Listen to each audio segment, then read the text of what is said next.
Muito bem, amigos, amigas, todos que nos acompanham aqui no nosso canal podcast Mesa de Debates de Tudo Um Pouco. E hoje converso aqui com o Alexandre Terini, ele que é professor de História, tem um canal no YouTube e, claro, vou primeiramente abrir aqui para ele próprio se apresentar, falar um pouco de si e algumas linhas aí que ele trata antes da nossa entrevista, dos nossos questionários de maneira geral. Então, Alexandre, por favor, apresente-se. Boa tarde, André. E boa tarde, boa noite, bom dia para quem está assistindo. Queria agradecer primeiro a oportunidade de estar nessa entrevista que eu acho que vai ser muito bacana. A gente vai refletir bastante aí coisas históricas e atuais, né? Então, e obrigado por todos aqueles que estão assistindo, pela atenção. Bom, como você bem disse, eu sou professor, né? Eu sou professor de História formado na PUC, São Paulo. Eu tenho mestrado também na PUC. Recentemente, eu lancei um livro, né? Publiquei um livro que veio do meu mestrado, da minha dissertação de mestrado, né? Que trata sobre o movimento estudantil e a ditadura militar. Vim muito desse meio, né? E também eu sou educador youtuber e tenho um canal no YouTube que recentemente eu criei nessa situação de pandemia, né? Foi também para atender essa nova necessidade, até porque, né? Eu sou professor de um cursinho popular da Rede Emancipa. Eu estou até aqui com a camisa da Rede Emancipa, né? Que Ia eu tenho muito comentar orgulho aí de exatamente isso aí, o estar uniforme do Emancipa. aqui, né? Exatamente. Eu vim orgulhosamente aqui com a minha camiseta do Emancipa.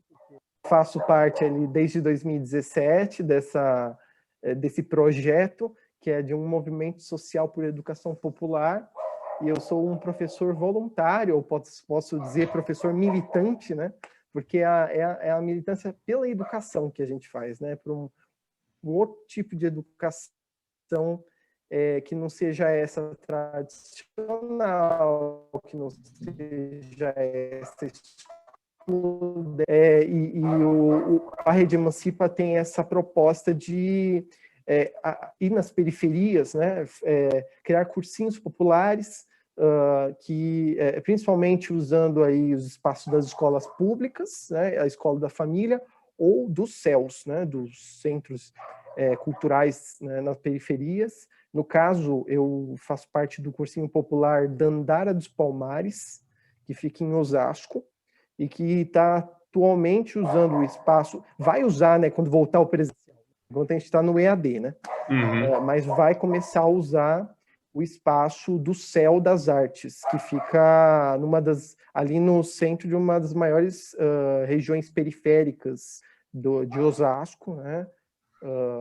É uma favela, né? Um complexo ali de Osasco, e que então essa é a proposta mesmo, né? Se aproximar para atender a juventude, principalmente, mas também adultos também frequentam, né? Como uma espécie de EJA, né? Para jovens e adultos aí, em específico, né? Para quem quer passar nos vestibulares, nos cursinhos tradicionais, né? Porque a gente entende que a gente não vai conseguir superar isso de forma individual, né? Não é apenas passar no vestibular, mas é uma questão de derrubar, né, essa barreira que existe para a população, de forma geral, entrar na universidade, popularizar o ensino, né, enquanto traz a consciência mesmo, né, para os jovens. E essa construção coletiva, pensar... isso é um trabalho dos professores também, né, porque os professores, eles também estão se desconstruindo, né, não só os alunos nesse processo, né? Então, e tem tudo a ver com o que a gente vai falar hoje aqui, né? Desconstrução. Então, manda aí. Já me Maravilha. alonguei demais. Estão vendo aí, então, conhecendo, né, um pouco mais sobre o Alexandre Terini e aproveitando o fato de você ser professor e ter nesse momento de pandemia, saído de São Paulo, né? Quer dizer, você conheceu a capital, a metrópole, a região metropolitana e agora está, assim como eu, numa região mais interiorana, ou seja, conheceu um pouco de cada coisa. Como você está avaliando aí a situação da pandemia aqui no estado, ou pelo menos por onde você passou, né?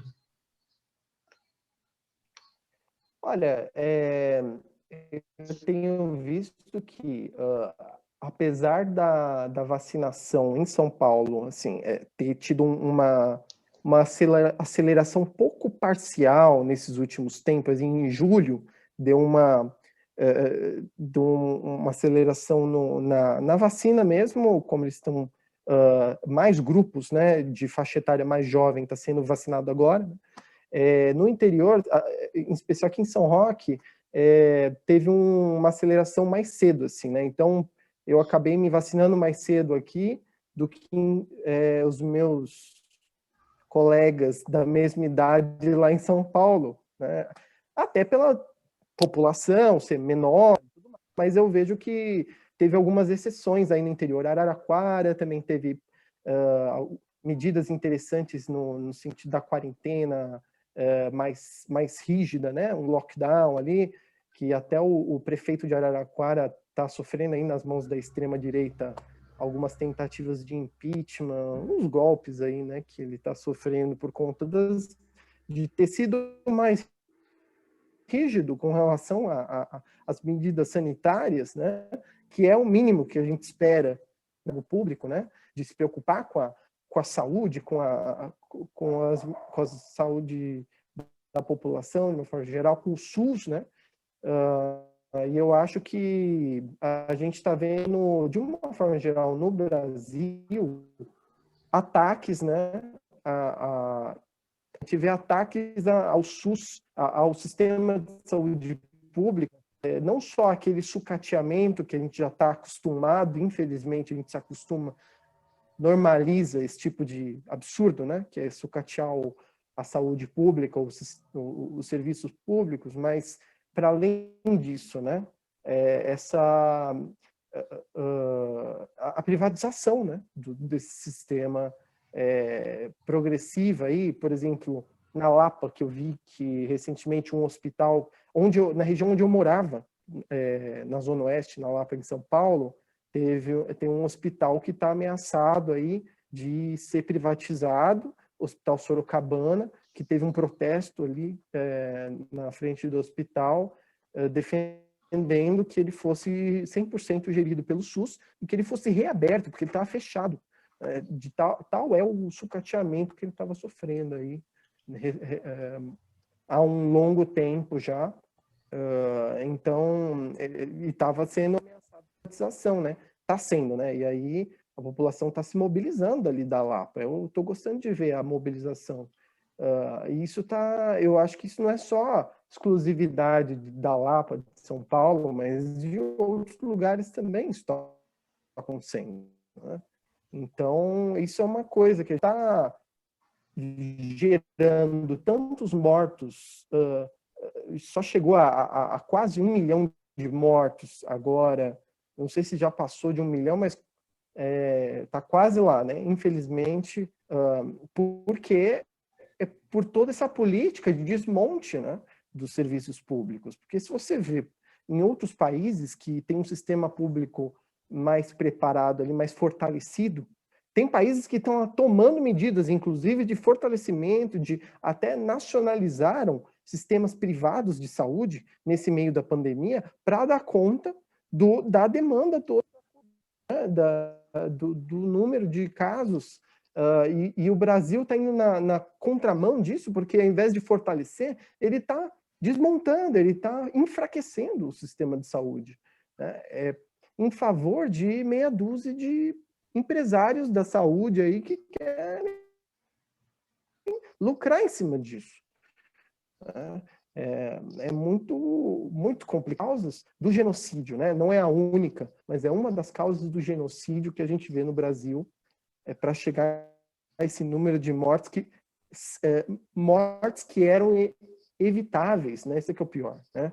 Mortes que podiam ser evitadas se fosse uma política que valorizasse a saúde pública, né?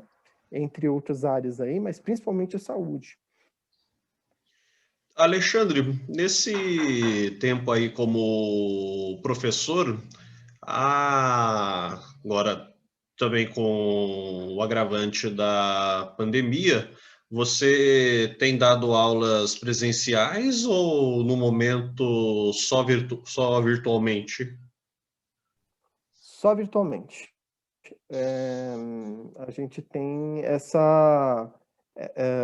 esse consenso, né, na rede Emancipa, e que eu gostaria que fosse um consenso na educação, mas infelizmente não é, né, de que até a situação sanitária se assentar, né, até ter a vacinação completa aí de todas as faixas etárias, a gente poder voltar de fato à normalidade do presencial. É claro que a escola ela tem uma função que vai para além do ensino, né? Ela tem uma função até de de alimentação, né? De alimentar regiões em que são mais periféricas, em que jovens, crianças iam para a escola para comer porque não tinha comida em casa, né? Isso é uma realidade que não é que a gente não pode ignorar também, né? Mas que mesmo nessas situações a gente precisa ter cautela, a gente precisa ter medidas sanitárias, porque não adianta, né? A gente não morre de fome, mas morre de Covid, né? Os familiares morrem de Covid, enfim. Então, as escolas não têm condição de exercer o seu papel do ensino nesse momento, justamente porque tem muitos que ainda não se vacinaram. Claro que tem escolas que já estão vacinando aí funcionários, professores, e progressivamente vão abrindo ou parcialmente para um presencial, tal. Só que isso tem que ser com muita cautela, assim. Precisa ter claro, assim, qualquer caso que surgir, a escola tem que ser imediatamente fechada. Não tem como não tem como insistir nisso, né? Porque isso seria colocar todos em risco, né? Então, é isso. O cursinho vai continuar sendo virtual. Infelizmente, a gente sabe que tem muitos alunos também que não têm acesso à internet, ou têm um acesso muito precário à internet, ainda mais com as medidas do governo que estão impedindo que os jovens tenham acesso à internet, né, que deveria ser um direito básico, um direito humano de acesso à internet, mas não tem, né? Apesar disso, né, então a gente tem um grupo menor de estudantes que frequentam as aulas, mas no momento, assim, a gente não tem o que fazer nesse sentido, assim, tá? E, ao mesmo tempo, a gente também está tocando uma campanha, paralelamente, uma campanha de solidariedade ativa, né, que o Emancipa faz desde o início da pandemia, né, de distribuir recursos, arrecadar. A gente queria expandir nesse sentido essa ação, né? Então, acho que essas duas ações são importantes, né? Maravilha. Professor Alexandre Terini, vou botar aqui um pouquinho de lenha na fogueira. E falando em fogueira, você como um professor de história, o que achou da pira, do fogaréu que fizeram com a estátua do Borba Gato lá não é um distrito, né? É um bairro, lá no bairro de Santo Amaro, em São Paulo. Olha, Só um eu adendo, acho tem que não é um em bom. Taubaté aqui Fala. também, perto de mim. Olha só. Na verdade, não é só, na verdade tem em várias cidades, né? Uhum. No interior tem bastante, né? Eu vou explicar por quê. No interior tem bastante, em Minas Gerais, em Goiás. No Sul tem bastante também, Rio Grande do Sul, Curitiba, toda essa região aí que foi onde ocorreu o fenômeno dos bandeirantes, né? A gente vai conhecer melhor sobre isso, né? Eu acredito, ao longo da entrevista. E aí o que eu achei, eu achei que foi, na verdade, foi o ápice de uma coisa que já estava acontecendo, né? Porque as de repúdio, de contestação a essa estátua, em especial dessa do Borba Gato em Santo Amaro, já aconteciam, há anos atrás. Já acontecia, teve uma manifestação que foi ali em 2016, eu acho, não sei. Não, 2013, que foi da tinta vermelha que jogaram em cima do Borba Gato, assim, que foi um coletivo indígena, né? De um coletivo indígena que até lançou um manifesto depois, falando que essa tinta vermelha representava todo o genocídio, né? Porque contestando esse mito dos bandeirantes que se criou, cultuando eles como heróis, né? Essa imagem que se criou há décadas, né? Na verdade, há séculos, né? Dos bandeirantes, e que esconde, tem essa tragédia histórica em que eles foram pioneiros aí que chegaram a causar o genocídio de etnias indígenas, inclusive. A gente vai falar melhor sobre isso ainda, mas contestando essa tentativa de camuflar esse discurso legitimador do colonizador, esse discurso legitimador do opressor. Então, a pira, né, a fogueira do Borba Gato, ela foi o ápice desse processo aí de contestação, que se fortalece cada vez mais, porque a sociedade está se dando conta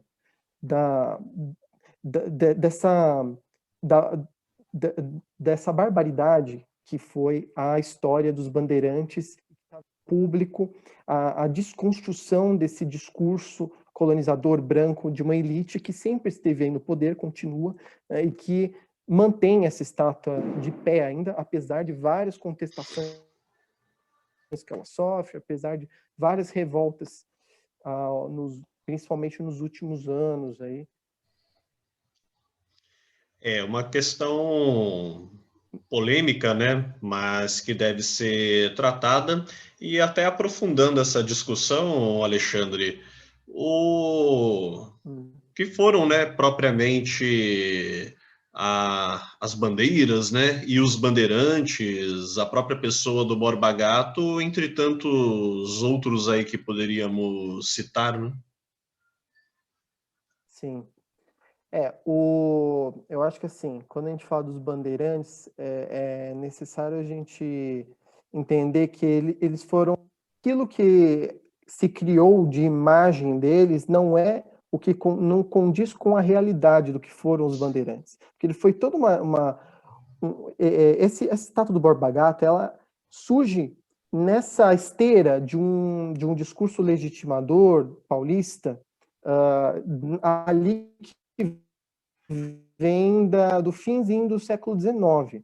Porque bandeirante nem era conhecido, nem esse nome era conhecido, se criou esse nome, né, ou de sertanistas. E que, por muito tempo, nem a própria história tradicional falava em bandeirantes, porque eles eram vistos como fora da lei pela coroa portuguesa que colonizava o Brasil. Então, quem veio com essa história do bandeirante foi a elite paulista, que estava se fortalecendo ali no final do século XIX, com a lavoura do café, com o café, né? São Paulo se tornou uma potência econômica a partir daí, né?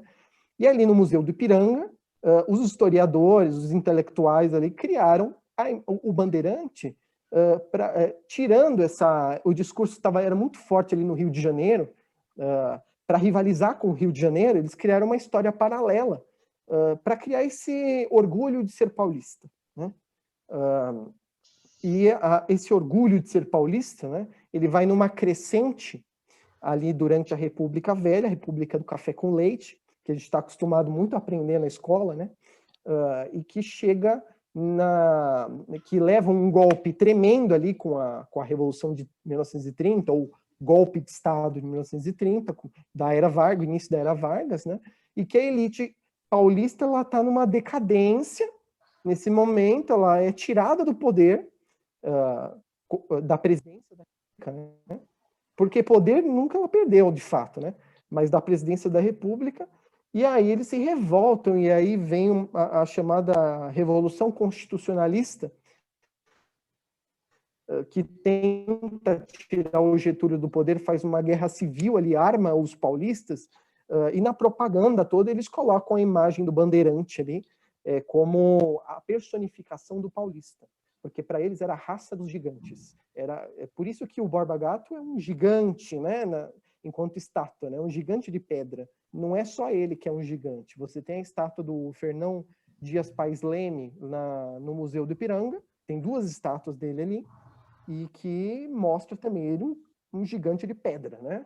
E é um cara que tem um aspecto meio mosqueteiro, assim, né? Parece um mosqueteiro ali do século XVII, da França, né? Criam toda uma imagem de que ele era um fidalgo, um aventureiro, que vem sempre com uma espada de um lado e um mosquete, uma arma do outro, né? E que essa arma também simboliza 2 coisas, né? A arma do desbravador, do herói, e a arma do opressor, né? Da violência, né? Que a gente vai refletir melhor isso aqui. E aí eles constroem essa ideia de que São Paulo era uma cidade que era a locomotiva do país, ela que carregava o Brasil nas costas, porque era a economia. O São Paulo começou a se industrializar, diferente do resto do país, que era majoritariamente agrário, né? E eles estavam se valendo disso para falar, o São Paulo que leva o Brasil nas costas, né? E isso é herança dos bandeirantes, porque eles eram os indomáveis, eles contestaram a coroa portuguesa, porque eles queriam explorar o ouro aqui. Eles que descobriram o ouro aqui, expandindo o Brasil para além das fronteiras, né? Chegando em Goiás, chegando no sul ali, estabelecendo as fronteiras do Brasil. Então, olha só, todo o discurso do desbravador, do aventureiro, daqueles que descobriram o ouro e tornaram São Paulo, desde então, uma potência, né? E que enriqueceu, muitos deles, enriqueceu quem? Os bandeirantes, né? A elite que se estabeleceu e que a gente vai ver que é uma elite que permanece até hoje. Mas o que interessa para a gente, por enquanto, é que esse é um discurso que se criou mais recentemente, só que não condiz com a imagem do bandeirante. Eu vou dizer por quê. Justamente porque os caras eles estavam num contexto ali. É importante a gente ver contexto, né? Historiador é cheio dos contextos. A gente sempre olha para trás antes de olhar para frente, né? Assim, eles estavam num contexto em que a cana-de-açúcar lá no Nordeste, ela estava começando a entrar em crise, né? A produção de cana-de-açúcar, porque outros colonizadores aí, como os holandeses, estavam começando a produzir cana e lucrar com isso, para além de Portugal. Portugal começou a perder o monopólio da cana-de-açúcar. Ao mesmo tempo, enfim, teve uma crise ali na coroa portuguesa, entre a coroa portuguesa e a coroa espanhola, porque teve a União Ibérica. Aí os holandeses invadiram o Nordeste, né, eles ocuparam ali a região de Pernambuco, estava meio saindo do controle, né, da coroa portuguesa, e aí os bandeirantes, né, que a gente chama de bandeirantes, na verdade, eles eram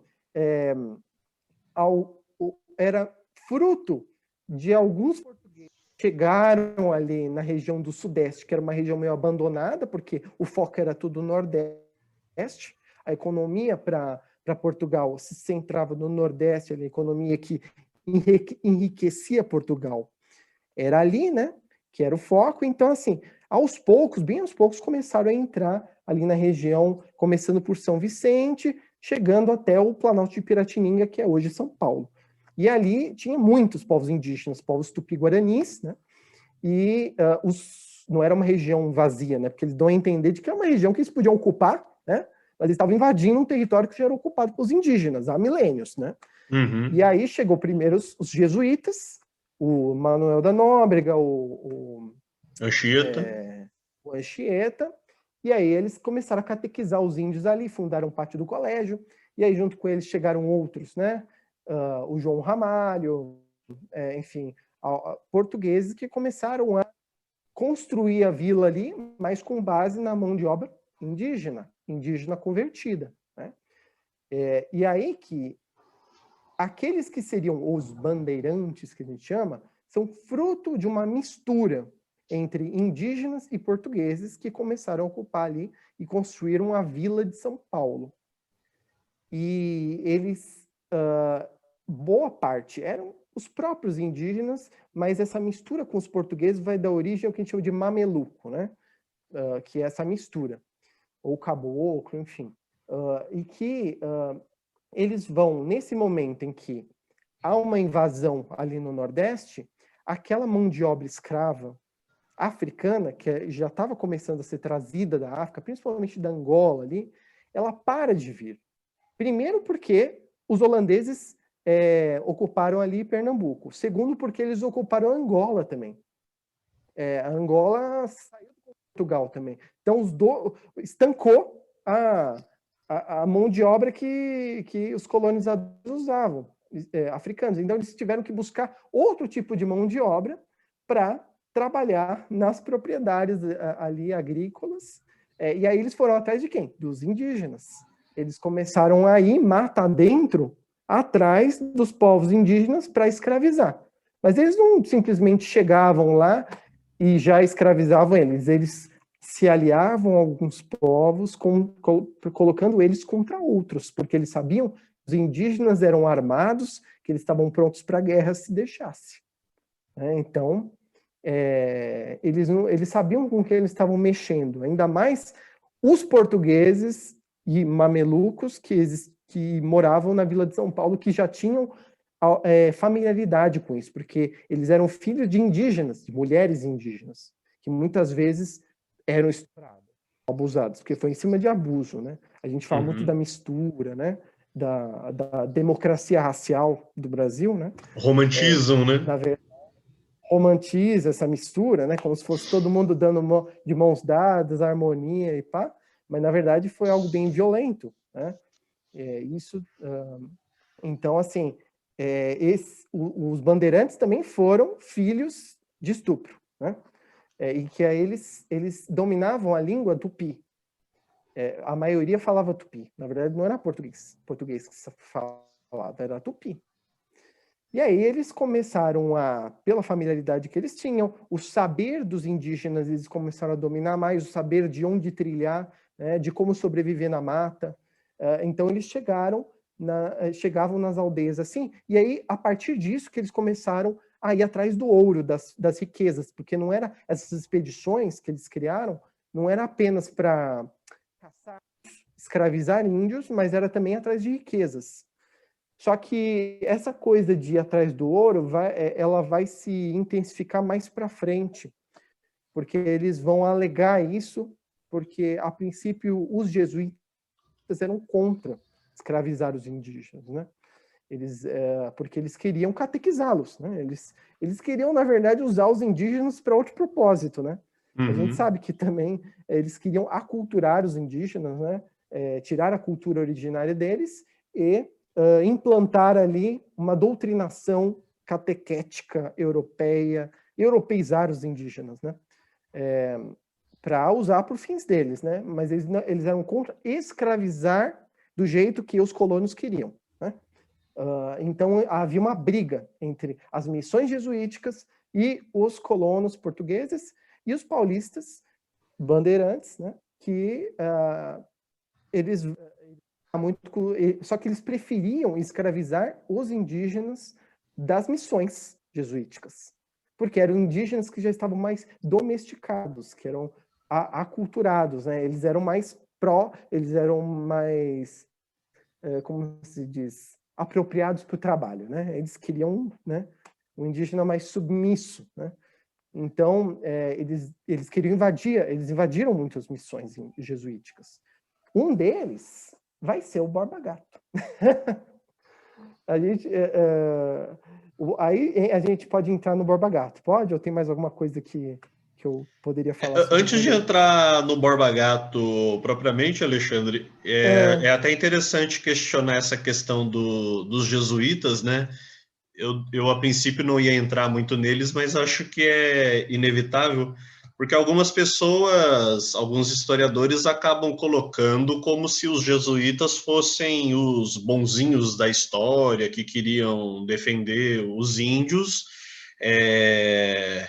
em que pese eles tenham defendido dos bandeirantes, mas a gente sabe que não era uma defesa gratuita, né? Não era uma defesa porque eles amassem os índios, nada disso, né? Sim, exatamente. Eram interesses diferentes que se chocavam, mas ambos era a dominação colonial, né? A Igreja Católica foi um bastião da colonização desde o início, né? Desde o início eles olhavam para os indígenas como os gentios, né? Como aqueles que eram, eles sempre olhavam para os indígenas como aqueles que não tinham fé, não tinham rei, não tinham lei, como dizia o Pero Vaz de Caminha na carta dele, né? Então o Pero Vaz de Caminha ele já fala em catequizar os índios logo no início, 1500 ali. E aí ele já estão pensando em a melhor forma de convertê-los, a melhor forma de fazer com que o índio seja útil para os interesses, porque o Estado português ele era também católico e havia uma igreja, podemos dizer assim, é o que a gente chama de igreja nacional, assim, né, portuguesa. Havia aqueles padres que eram próprios do Estado português, submetidos ao Estado, porque nesse momento a gente é o início dos Estados nacionais, né, das monarquias absolutistas, e a Igreja ela estava perdendo poder, né, esse é o fato, e perdendo poder para o protestantismo, então eles vão fazer a contra-reforma protestante, né, que a Igreja Católica vai fazer, aí fortalece a Inquisição, que vai fazer algumas andanças aqui pelo Brasil, né, para perseguir principalmente os judeus, os povos africanos que tinham seus cultos, os povos indígenas, né, e junto com a Inquisição, a Companhia de Jesus, que vai converter e vai criar as missões tanto na região da América Portuguesa quanto da América Espanhola. E aí aí ela queria o quê? Ela queria combater o protestantismo, combater as outras crenças que não a católica, manter a hegemonia católica na América, na América Latina, né? Porque na América do Norte já era protestante desde o início, né? Com os puritanos, né? Os calvinistas, tal. Era outro esquema. Então, olha, não queremos que o que aconteceu com a América do Norte aconteça com a América do Sul. Então, vamos fortalecer aí desde o início a catequização pelas missões, né? Então é isso.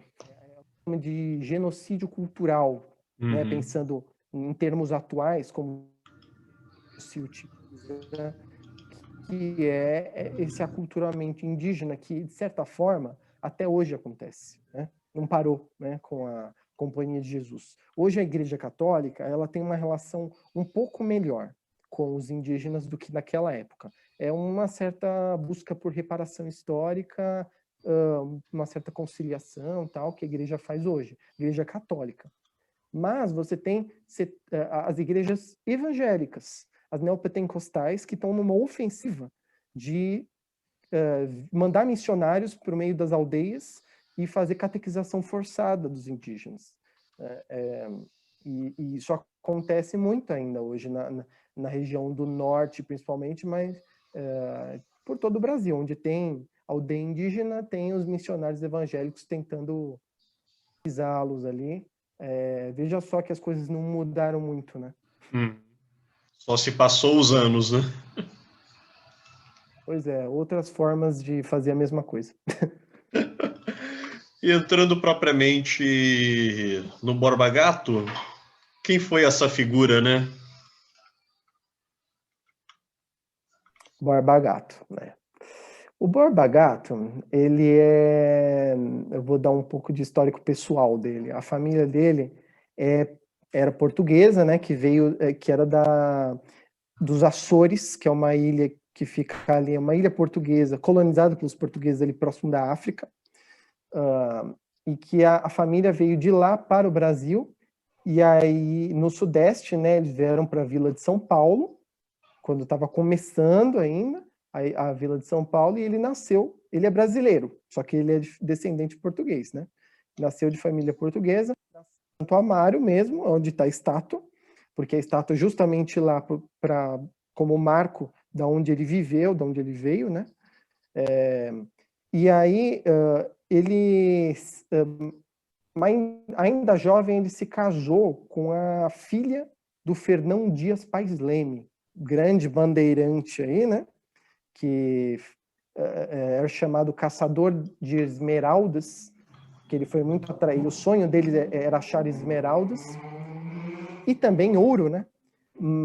E que ele casou a chamada Maria Leite, a filha dele. Aí eles tiveram 3 filhos e aí muito cedo ele também começou a participar das expedições dos bandeirantes ali na região ali para além da Vila de São Paulo, né, interior, mata dentro, e ele participou de uma grande expedição atrás de Sabarapuçu, que era um mito, na verdade, era uma lenda indígena de onde teria ouro e onde teria esmeraldas, que ele estava atrás de esmeraldas, né, o Fernão Dias Pais Leme. E aí, ele participou dessas expedições, que participava uma minoria branca ali, a maioria era mameluco e indígena, e muitos indígenas que eram escravizados, outros indígenas que eram de tribos aliadas, mas sempre, né, naquela hierarquia, porque o branco sempre está acima do índio, né? Sempre foi assim, né? Desde o início da Vila de São Paulo, os brancos mandando nos índios, né? E aí eles usavam do saber dos índios, das trilhas por onde seguir.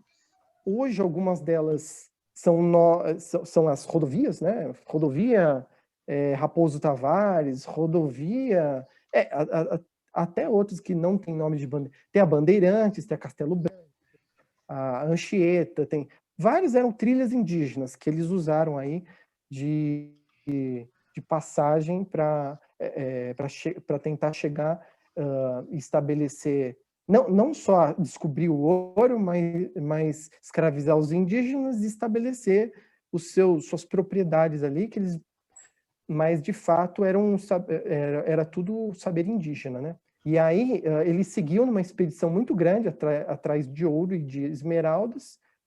O Fernão Dias, ele vai morrer sem achar esmeralda, na verdade. Na verdade, ele morreu achando que ele tinha descoberto, mas na verdade aquilo não era nem esmeralda. Ele achou que era, né? E morreu, né? Foi a descoberta da vida dele, né? Mas no meio do caminho ele deixou um rastro de sangue, né? A gente sabe que ele era um dos caras que mais atacava missões jesuíticas, que mais escravizava indígenas, mais caçava indígenas. E o Borba Gato também fez parte disso. Não que o Borba Gato tenha se destacado por isso. Né?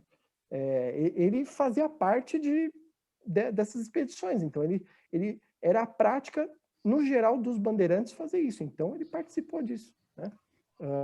Porque tem alguns que tem na mídia dito que ele não caçou indígenas. Veja só, né? Chegou a ponto de dizer que não caçou indígenas. O Borba Gato, não. Teve o Eduardo Bueno, que é um jornalista aí, que faz vídeos falando sobre história, né?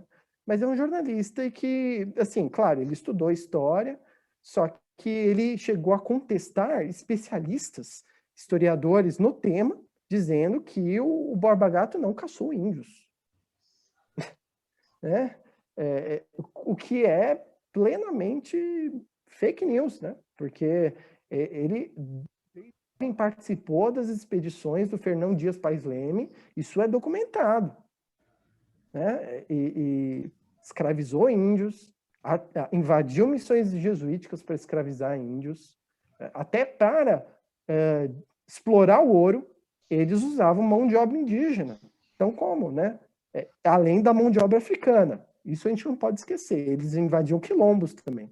Invadiam, principalmente os quilombos mais ao norte, ao nordeste ali, na região do Alagoas, né? Que nem o caso do próprio quilombo dos Palmares, foi invadido pelo Domingos Jorge Velho, que era um bandeirante. Domingos Jorge Velho. Falava tupi, inclusive, não era português, não, apesar daquele quadro lá, que ele parece um branco português. Né? Ele era meio mameluco ali.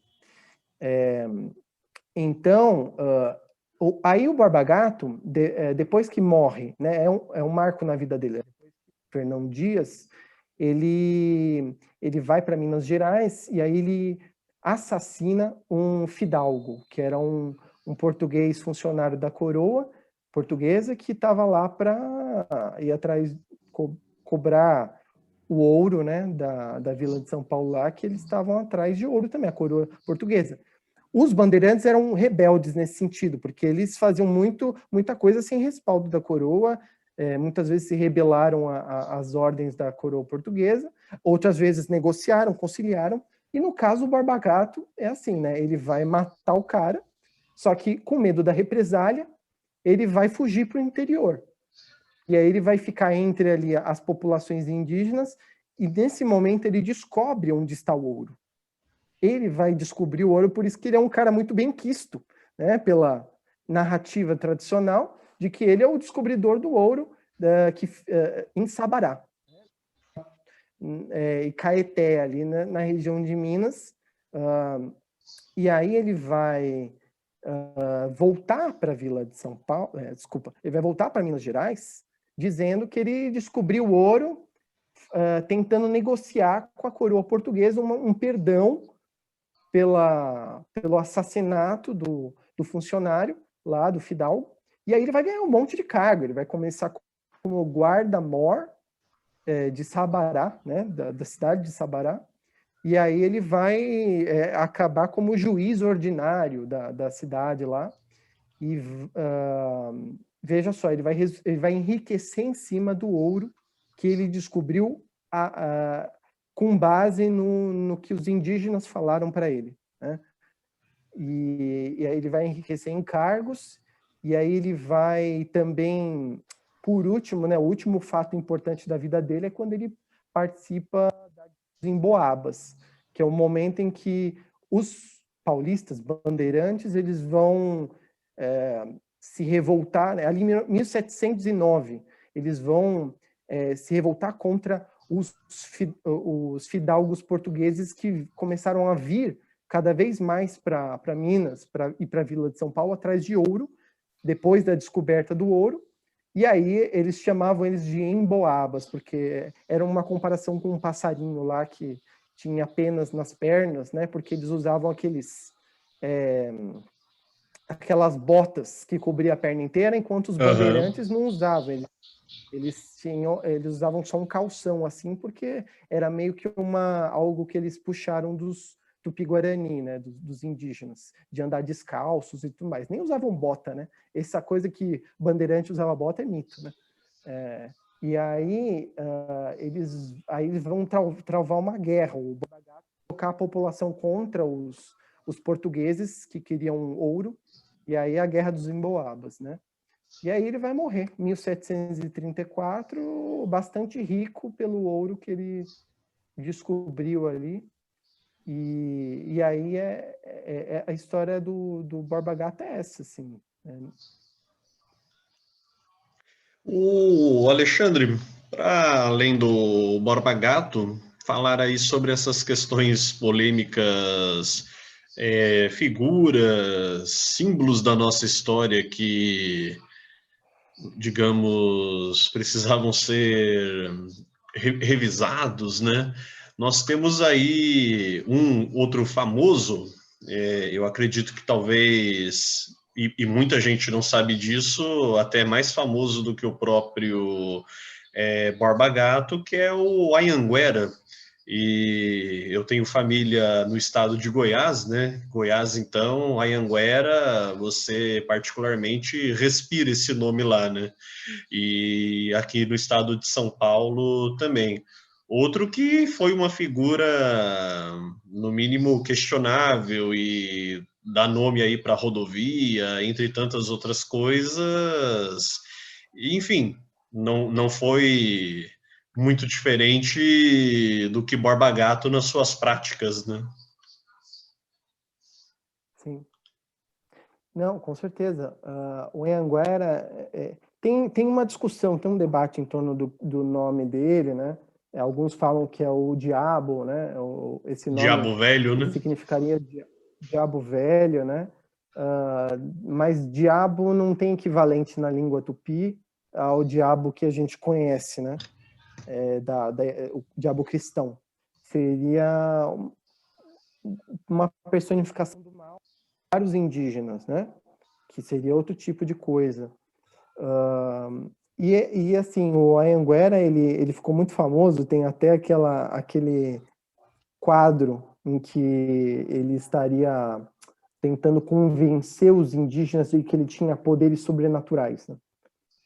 Para que os indígenas ficassem com medo e obedecessem ele, que ele queria encontrar o ouro. E aí ele está colocando fogo na água, né? Que ele falava que ele ia botar fogo na água, né? Só que aquilo era álcool, né? Né? E os indígenas não conheciam o álcool, né? E aí eles ficavam com medo e tudo mais, né? Então veja só, formas de controle, formas de dominação que eles utilizavam para isso. Então, sempre atrás do ouro e sempre atrás da dominação, usando os indígenas como mão de obra. E não podemos esquecer também dos abusos que cometiam, que o próprio Borba Gato cometia, Fernão Dias Pais Leme, os abusos, os estupros que eles cometeram contra os índios, né? Então, o Anhanguera é outro que tem esse histórico de abusos, de genocídios, de escravidão indígena, enfim, né? É por isso que qualquer estátua, né, que represente os bandeirantes está sendo contestada. Não é só algo particular do Borba Gato, né? Tem a ver com os bandeirantes, né? O próprio Anhanguera, temos estátua dele aqui na Avenida Paulista, e como eu falei, rodovias, faculdade, né? Entre tantos Pois é, outros. pois é. Bom, em Goiás, a própria Globo de lá é TV Anhanguera, né? A filial da Globo de lá utiliza esse nome, entre tantos outros Anhangueras que se vê por lá, né? Sim, Fica tem a até TV Band. difícil levantar essa discussão, né, Alexandre, no sentido de que o grosso das pessoas mal conhecem ou conhecem pouco da história e esses nomes acabam ficando, como eu posso dizer, introjetados, naturalizados. Sim. Pois é, da mesma forma que a gente naturaliza rodovia Castelo Branco, né? O primeiro general da ditadura militar e continua aí. Costa e Silva. Só recentemente teve um nome em Costa e Silva, que foi o cara que institucionalizou o AI-5, o pior de todos, né? Dos anos de chumbo ali. Ele e o Médici foram os dois piores, né? Da ditadura militar, e que ainda é nome de vários ruas, rodovias, avenidas, monumentos, instituições.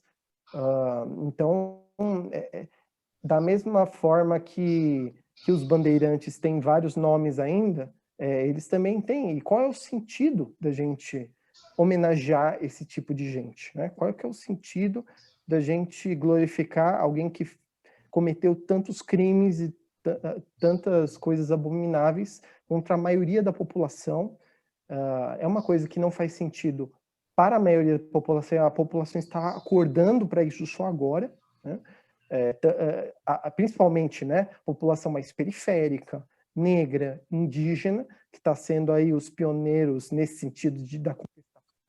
Teve até as escolas de samba, em 2019, a Estação Primeira de Mangueira, que fez um desfile muito interessante de contestação a essa história, né, a história tradicional, em que fala que, na letra dela, né, sobre aqueles que estão no retrato, né, os heróis que estão no retrato, na verdade, tem sangue derramado, né, que esses heróis no retrato ocultam o sangue derramado do povo que sempre sofreu, né, os indígenas, os negros escravizados, indígenas cada vez mais invadidos e mortos, enfim, e as mulheres, a população pobre, enfim, e eu acho que é muito sintomático, né, que quem tenha queimado aí a estátua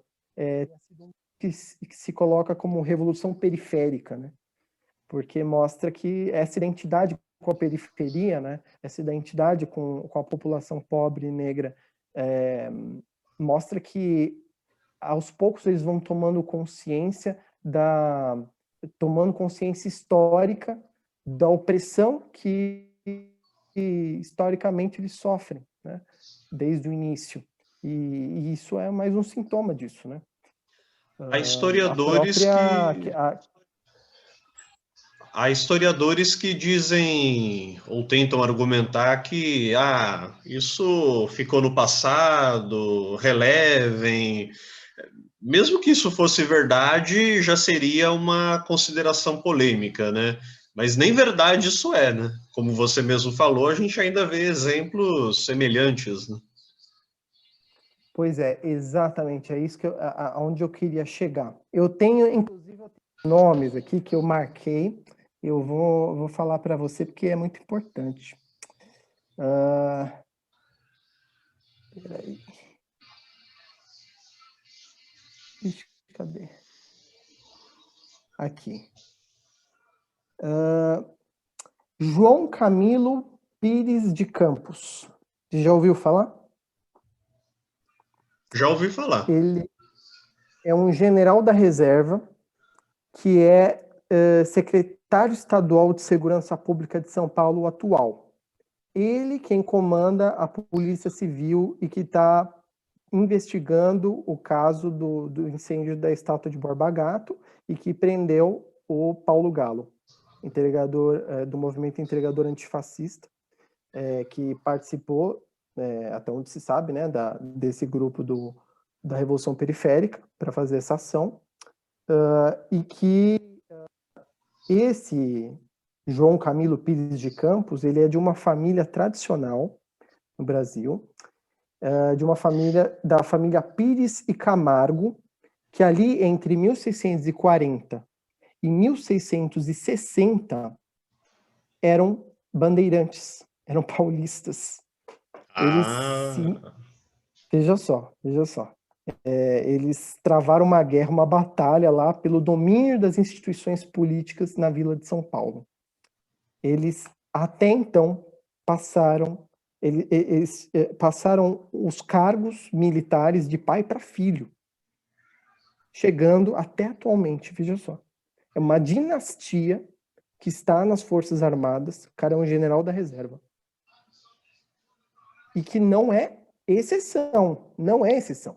Agora eu vou dar um outro nome aqui para você, ó. Geraldo Francisco Pinheiro Franco. É o nosso presidente atual do Tribunal de Justiça em São Paulo.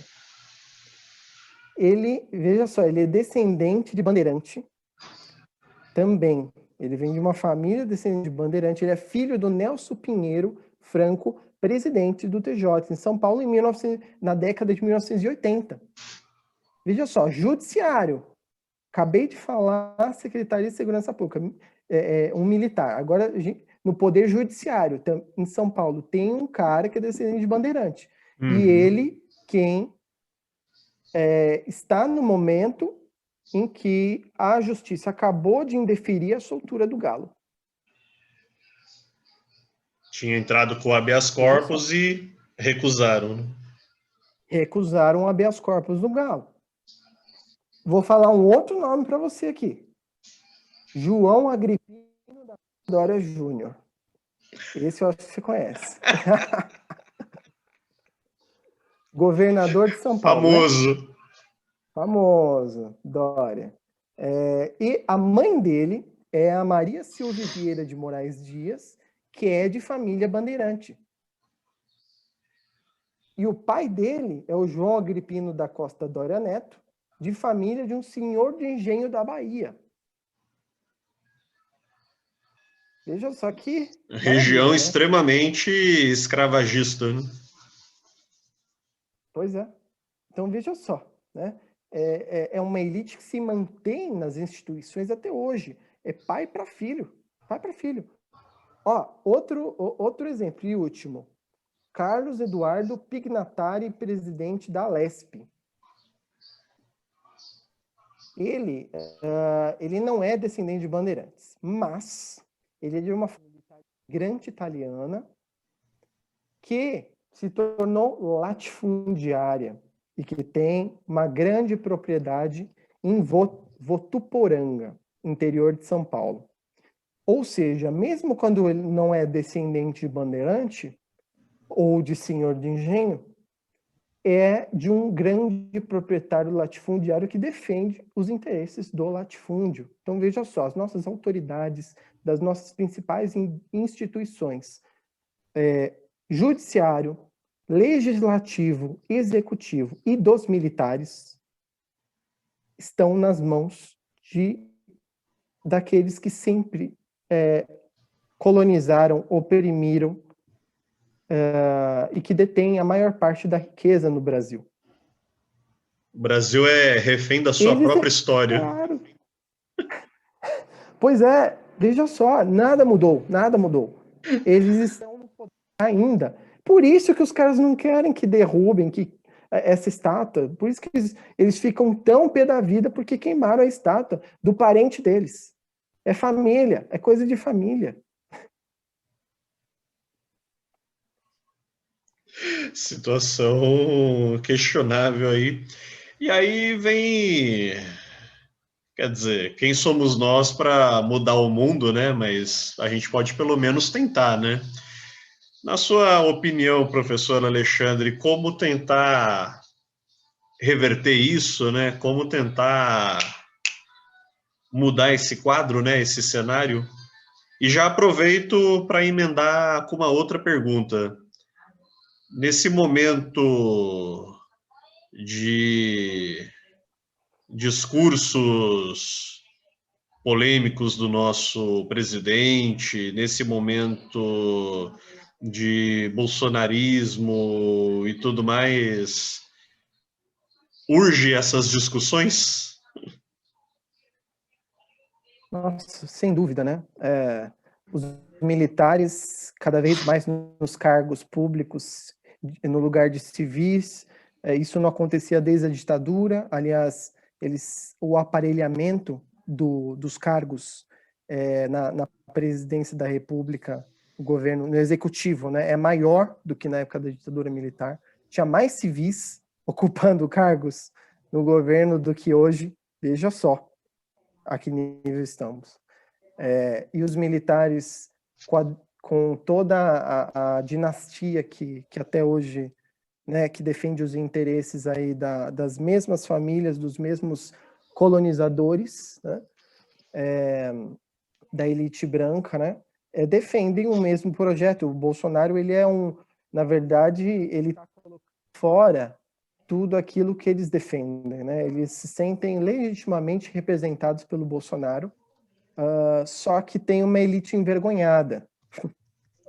essa elite envergonhada que tem medo da revolta do povo, né? Ela tá com um pé atrás com o Bolsonaro, né? Que não, porque é claro, né?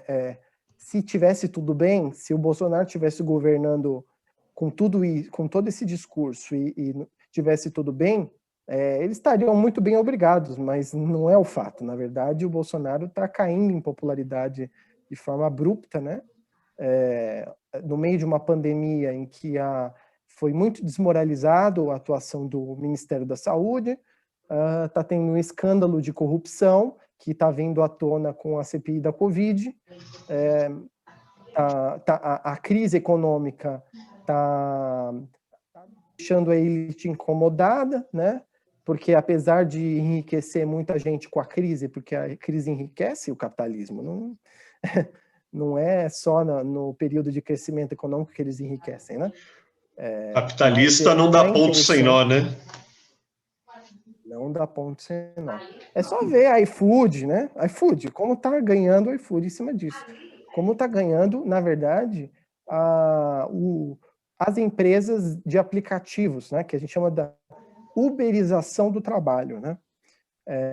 Que o nosso camarada aí, Paulo Galo, né? Faz parte dessa geração de trabalhadores que está sendo muito castigada pela uberização, né? Que as reformas trabalhistas estão cada vez mais desmontando os direitos trabalhistas e sociais da população, né?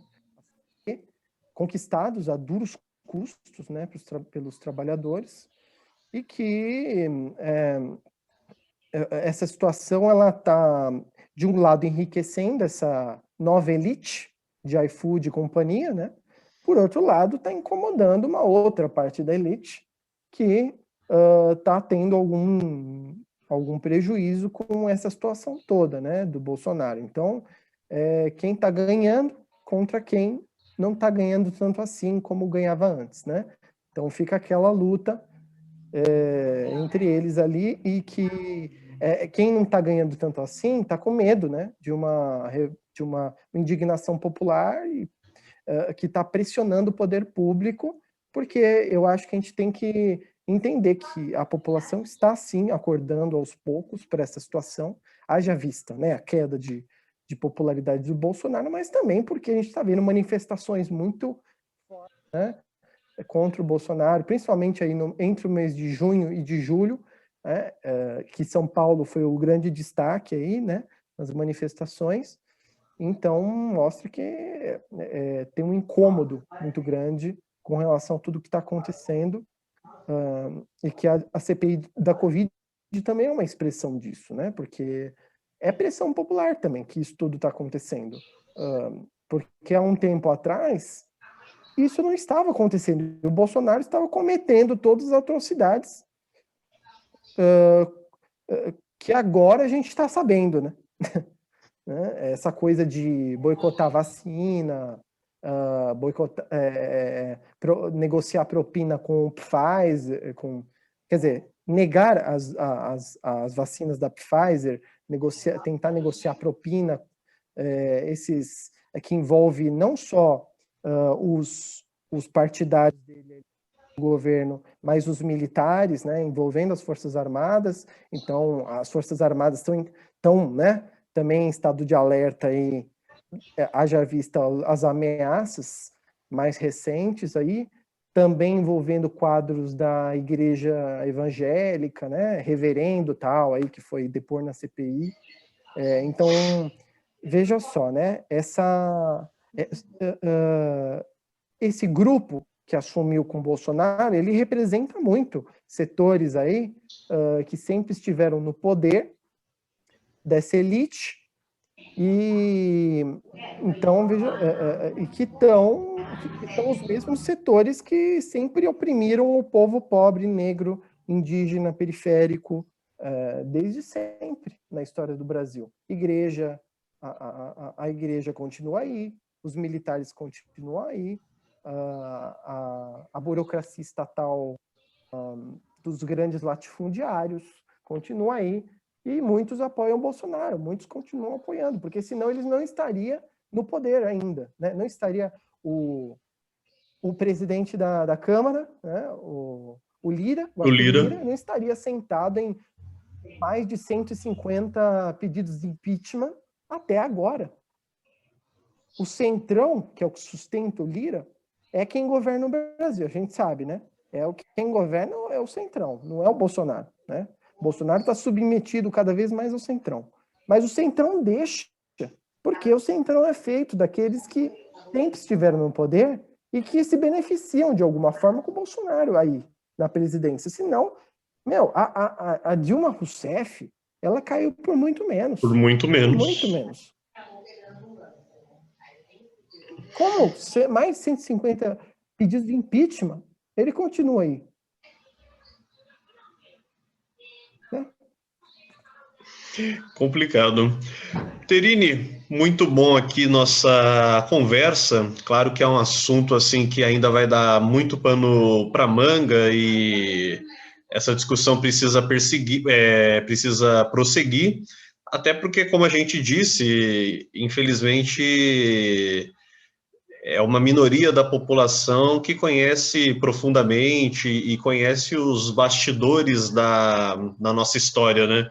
Como eu havia dito, o Brasil é refém da sua própria história e isso precisa ser revisado se a gente quiser, pelo menos, tentar mudar essa realidade, né? Vou deixar aí para suas considerações finais, fica à vontade. Queria agradecer em primeiro lugar aí a oportunidade dessa conversa franca, que eu achei que foi uma conversa bem agradável aí. A gente, eu acho que também quem está assistindo, espero, né, que tenha gostado, né, e acredito que esteja em busca, né, de conhecer mais sobre esse assunto e sobre o que está acontecendo no Brasil hoje, né? Porque não dá para separar uma coisa da outra. É o que eu falo, história não tem essa coisa de vamos só falar da história do passado, não falar do presente, tá? Não vamos falar da atualidade. Não dá para falar de política atual. Gente, eu tenho enfrentado algumas barreiras mais atuais nesse sentido, assim, de censura. Até, infelizmente, dos próprios historiadores que se autocensuram de falar de política atual. Como se não tivesse nada a ver uma coisa com a outra. Como se uma coisa não tivesse vinculada, né? Exato. Sem visão de que a história não tem fronteiras. A história, ela é, na verdade, vista sempre a partir do presente. Existe um passado lá cristalizado, que é um diamantezinho assim, olha, esse é o passado, tá? Vou mostrar para você. Não é assim. Quem está moldando o tempo todo ali, ó, quem está fazendo o recorte, a seleção, é a gente o tempo todo. Isso é inevitável. A gente está no presente, com as nossas questões do presente, com os nossos problemas do presente, olhando para o passado. Então, a gente sempre vai ter uma visão do presente. Não adianta você querer achar que você vai ver a história pura. Não existe história pura. Né? Então, é assim. É por isso que, assim, no meu canal, eu sempre tento trazer a história do ponto de vista crítico, sem achar que a gente tem que ficar neutro, né? Porque não existe neutralidade. É esse mito que a escola sem partido criou, né? Essa coisa que, na verdade, é para censurar o debate, é para censurar qualquer discussão crítica sobre a sociedade atual, né? Então, isso fez com que os historiadores ficassem acanhados, né? De colocar o debate, né? Porque eles estavam sendo censurados. Algumas pessoas cedem a isso, infelizmente, e outras pessoas têm a coragem e a ousadia de colocar isso sem medo, né? E eu acho que a gente tem que fortalecer isso, né? Para que mais historiadores possam colocar a história assim como ela é, que é a história vista de uma forma que entende a nossa sociedade como uma coisa que há muitas continuidades, né? Que a coisa não ficou no passado, que a gente não existe essa coisa de virar a página e falar, acabou, vamos começar a partir de agora, a gente esquece o que aconteceu no passado, é o que tentaram para deixar impune os militares que torturaram, que cometeram crimes absurdos na ditadura. É assim, vamos virar a página, né? Não vamos... O que passou, passou, né? Que justiça de transição, o quê? Que abriu os arquivos da ditadura, o quê? Não, o que passou, passou. É um jeito de manter a impunidade dessa gente, né? De manter a impunidade dessa elite que até hoje nos domina, que não se restringe à ditadura. Desde a colonização. Os indígenas estão aí de prova, lutando até hoje pela terra deles, que é cada vez menor, porque avançam cada vez mais. Coloca a vida aí, que é o representante mora ali dos colonizadores, né? Dos garimpeiros, dos madeireiros, dos criminosos que incendiam a Amazônia, que incendiam o Pantanal, né? Então, assim, historiador ele tem que se posicionar sim, mas eu acho que assim, é claro que a gente tem que separar uma coisa da outra. O que é a nossa opinião, o que é a nossa posição do que é o debate histórico mais amplo, né? E eu quero enfatizar isso, que o que eu coloco muito também a minha posição sobre isso, e a gente tem que ter a liberdade de também tentar interpretar a história da nossa forma, né? Olhar com os nossos olhos. Eu acho que os alunos que eu dou aula, é o que eu sempre tento fazer com eles, que é esse exercício de eles interpretarem, eles analisarem com os olhos deles. Não estou aqui para doutrinar, não estou aqui para fazer a cabeça de ninguém. Entendeu? Assim, é importante que a gente tome posição. Ao mesmo tempo, é importante que a gente permita a autonomia dos alunos de olharem o mundo da forma deles, se apropriarem daquilo que a gente está trazendo aqui. Porque educação é isso, é o choque entre o conhecimento que já se criou, aquilo que se já criou, com aquilo que se está a ser criado, né? que está sendo criado, né? Porque a escola é um lugar que tem que ser para criatividade, para criar coisas novas, não para repetir as coisas, não para ser que nem era educação moral e cívica, né, na ditadura. É essa coisa da repetição do discurso tradicional que eu venho trazer aqui, né? E aí eu falo isso, inclusive, eu queria aproveitar, né, já que as considerações finais eu me estendi um pouco, né, mas no meu canal, a minha última videoaula é sobre a ditadura militar, em que eu falo um pouco sobre isso. Deu um aulão aí, porque é bastante coisa, eu indico para vocês acessarem aí, quem está assistindo, né? Que é uma videoaula que deu para falar de bastante coisa, e essa é a primeira parte. Vai ter a segunda parte, que eu dividi em duas partes o período da ditadura militar. O canal é Professor Alexandre Terini, para te encontrar. Isso, prof.alexandre.terini, @prof.alexandre.terini no Instagram, e o canal é prof.alexandre.terini no YouTube, e também tem página no Facebook, e também, a quem interessar, eu tenho um livro que eu publiquei, que é o movimento estudantil, chama O Movimento Estudantil entre a Cruz e a Espada, Projetos em Disputa na Pontifícia Universidade Católica de São Paulo, PUC-SP, nos anos de chumbo, de 1967 a 1974. E é recém-lançado aí, antes disso teve uma vaquinha, porque a editora estava pedindo uma quantia em dinheiro que eu não tinha no momento, aí eu abri para uma vaquinha, e aí aí comecei a partir daí já a divulgar que esse livro estava saindo, né?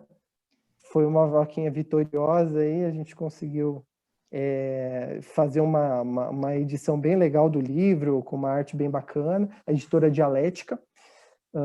Então eu recomendo aí para quem quiser, eu coloco no meu canal o link de compra no site da editora Dialética, quem quiser comprar. Então é isso, é um convite. Maravilha. Então, conheçam aí, acessem o canal, as mídias do professor Alexandre Terini. E, claro, curtam, compartilhem, se inscrevam aqui no canal podcast Mesa de Debates de Tudo Um Pouco. Divulguem aqui esse nosso trabalho, também esta bela entrevista aqui com o professor Alexandre Terini. Vamos conhecer aí a história do nosso país, a história da nossa sociedade. Alexandre, muito obrigado a todas, a todos, e encerrando por aqui. Eu que agradeço.